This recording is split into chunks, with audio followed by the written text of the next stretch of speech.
Are you ready to grumble? Because this review covers the Grrrumbler Street Jeep, which is a custom version released on the heels of a number of other versions of this kit. MPC's made it as Hogan's Heroes Jeep, a Bushwhacker, and a Trailblazer. And this was released sometime in the 70s, so it's a vintage kit, but you can still find them out there. And it's an MPC kit number 0708 and 1/25th scale. It's got about 98 pieces, and it's made for the intermediate modeler. The pieces are molded in metallic gray, chrome, clear, black vinyl tires, and has water slide decals. The instructions are pretty easy to follow, and when you're done, the kit will be about 5 1/4 inches long, 2 3/4 inches wide, and 2 3/4 inches high. Here are the contents of this kit. I call it my version of the open box review. I opened the box and there were all the parts. Now we're going to show you how to build the parts. And if you follow along, you'll find that for the most part we're using either tube glue or liquid model cement, sometimes some white glue or clear glue for the windows, and occasionally some super glue for the fragile parts.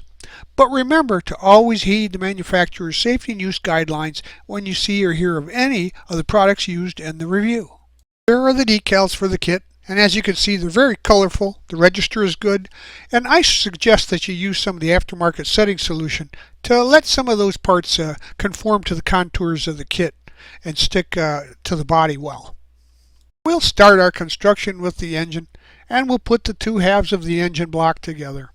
Now it's painted a gloss orange color, and the transmission is aluminum. The oil pan and the exhaust manifold are then attached to the engine assembly. I want to remind you too, always remove any of the plating, the chrome plating from any of the parts, or even paint for that matter, to the pieces where you want to glue them together, or the glue won't bond properly. You can get these parts out of the kit, and the alternator gets attached to the belt assembly, and they're painted flat black. Now the belt assembly can be glued to the engine assembly, and the fan then is attached to the belt assembly at the front of the motor. You'll get an option for either a single or dual carburetor setup, and I used the dual carburetor setup version, so both of those are then attached to the intake manifold, and the air cleaner is attached to the top of the carburetors. Now the intake manifold assembly can be glued to the top of the engine. As this kit's about 40 years old, so you'll find some flash on it. Make sure that you clean that up so that you get a good square connection when you put those pieces together at that point, and that they look nice. So go ahead, use your hobby knife and clean them up and sand them smooth.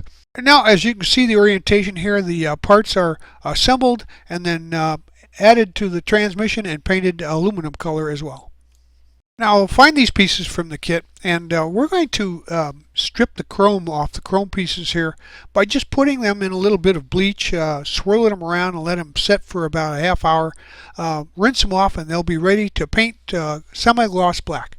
Then you can attach those to the right side of the engine as you see here in the photo. There's another optional construction here for the engine, and you either get a chrome cylinder head or a cylinder head that needs to be painted. And for this build, I used the chrome cylinder head, and I just used that on top. Part 39 is used only with the single carburetor system though. Now you can gather up the parts for the frame and some of the suspension here, and we're going to assemble the two halves of the front differential, and that gets painted steel and gloss red to match the box art. And then the left front spring and the right one and the steering link are painted gloss black. Now the front shocks are gloss blue, and the steering gear gets attached to the chassis before the chassis assembly is painted silver. The left and the right leaf springs are attached to the front differential assembly, and then that whole assembly is attached to the chassis.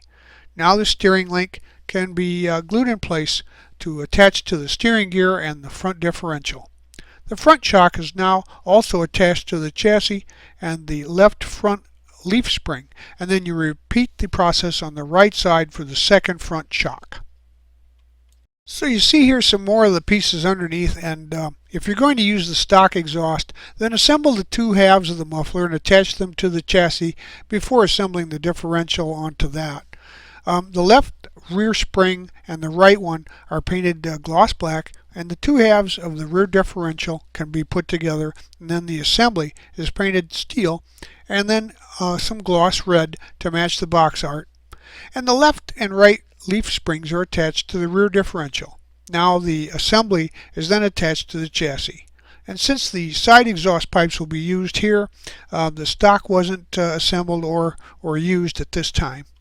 And now we can turn the attention to the wheel assemblies, and the four inner rims and the wheel retainers, they get painted silver, and then there's an insert that must be carefully cut out of the tire before the tires can be assembled. Use a sharp knife, but be careful there. The inner rim is installed into the tire, and then the wheel retainer is installed into the inner rim.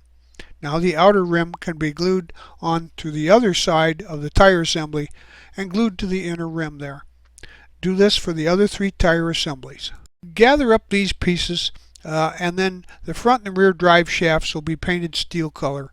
The engine assembly is then located into the chassis assembly on the mounts provided. And then the front drive shaft is attached to the front differential in the front of the transfer case. And then the rear drive shaft can be attached in the rear. Now, if you're going to use the stock exhaust, you'd paint the exhaust pipes and then attach that between the tailpipe and the manifold. And for this build, however, the side pipes are going to be used, so we didn't use the stock exhaust pipe. And now we can go ahead and assemble the wheel assemblies to the chassis on the spindles, the hubs there. And then, as you can see, we're at the point where we have a rolling chassis on which to build the rest of the model.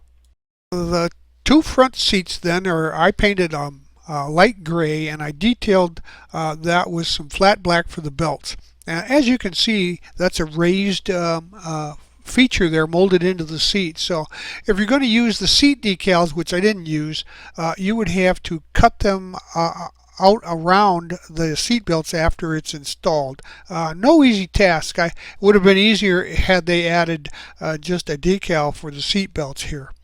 Before installing the seats into position, I went ahead and sprayed the body with some metallic silver, and then once that was dried, I glued the seats in place.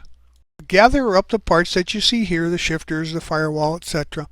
And we spray the firewall with some metallic silver, and then it got detailed with a little semi-gloss black, and the pedal assemblies are also semi-gloss black, and then they get attached to the firewall, and the shifter and the transfer case are then glued into position in the body. Now the firewall assembly can be installed into the body assembly. Locate these parts out of the kit there. There's the instrument panel and the cowl, and we're going to spray those metallic silver as well. The dashboard then is attached to part number 25, and then the dashboard assembly is attached to the body assembly. Find the battery in the kit, and it gets painted gloss white with some Tester's blue detailing, and it gets installed into the body there on the right side. Now we're going to attach the body assembly to the chassis. So locate the mounting points where the glue would effectively adhere to points on both, and then make sure you scrape any paint off and go ahead and use some strong glue to glue the body to the chassis.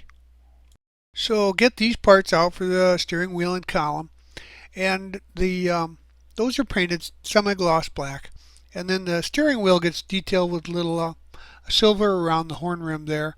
Now the steering column assembly can be installed into the body and attached to the steering gear, which is part number 8 on the chassis assembly. Now we can work on these pieces, and the radiator assembly and the windshield frame, I painted those metallic silver as well. And the windshield gets installed into the frame with some clear part cement, or you can use white glue. The windshield assembly now is installed onto the body assembly with no glue so that it can be operationally moved up and down. Now there's a gap between the bottom of the windshield frame and the body assembly that doesn't really seem to be correctable because there's no damage to the parts, but maybe a little judicious sanding here at the base might help. Now the radiator assembly gets detailed with some flat black and then installed into the body assembly. We can work on this loaner piece here. This is the upper radiator hose and it has the junction attached to it. And we're going to paint that flat black and then attach the radiator to the radiator and to the engine assembly as you see here in the photo. Now we'll get out the rear view mirror and it gets attached to the windshield there in the center at the top using some clear part cement. And there's an ejector pin mark on the mirror, but in order to deal with that, I just put a piece of bare metal foil over the top of it so that it kind of disappeared. We'll move to the front end, and the grill gets sprayed metallic silver and it gets attached to the radiator assembly, and then the headlight lenses are installed into the bezels. Before the bezel gets put into the grill, use some white glue or part cement for that, and then repeat that for the second headlight assembly. Now the front bumper can be attached to the chassis. Painted the side pipes silver to keep with the paint scheme here, but more of a chrome silver. And then attach those to the body. Now there'll be a little bit of cleanup for the parting lines. You'll have to clean that up. And you'll also install the one on the right side too. So look for the exhaust pipes, the side exhaust pipes there. They've got some flash on them, so you'll be able to find them. But clean that up with a sharp hobby knife and sand the parting line smooth. Now they don't go all the way to the exhaust manifold, so I just built a muffler system, a crossover that ran from the manifold to the side pipes and across each. So in figure 45, it's kind of a version of my homemade exhaust. I really just used some sprue, cleaned it up and kind of bent it and into shape, and then glued it so that everything was together like a real exhaust system would be. Now the box art shows the stock exhaust system and the side pipes on the completed build. Find the hood and the hood scoop, and then we're going to attach the hood scoop to the hood, glue that into position. You're just going to have to eye that up and center it so that it's in the proper position. And then we're going to paint that silver like the body, and then we can go ahead and install the hood assembly onto the body without glue so that it's still usable. Now use some caution here. The hinge pins on the hood are real delicate. So when you're putting that into place, make sure you don't bend that too far. Now here you can benefit from my going ahead and building this because there's a fit issue that you find you have once you've got everything all together. And so you're going to have to try and mock up this portion of the assembly with the hood and the grill so that you can see where it needs to be shaved down at the back or the sides by the hinge pins, etc., for a good close fit. So you can benefit from this build and fix that for yours. Now find these parts. We'll be moving to the back end for that detail. And the tailgate and the latches and the rear bumper support are all painted metallic silver. One tailgate latch then is attached to the body assembly, and then the tailgate is installed onto the tailgate latch without glue, and the other tailgate then latch can be placed on the other side of the tailgate and glued only to the body assembly so that that matches up and is still operational. Now the rear bumper support can be attached to the body, and the rear bumper then can be attached to that. The license plates holder is attached to the rear bumper, and the tail lights are detailed with some gloss red before they're attached to the body. Just to prove that this is a vintage kit, you can see right here it was made in USA. And don't worry about it though, it's on the underside of the roll cage plate, so you won't see it after it's installed. Now we'll go ahead and use these parts. The roll cage plate then gets painted gloss red, and then the roll cage parts, the bars, they're all painted tester silver. Roll cage bars then are attached to the plate, and both roll cage supports are attached to the roll cage plate and the roll cage bar. Now the roll cage assembly can be installed into the back of the body.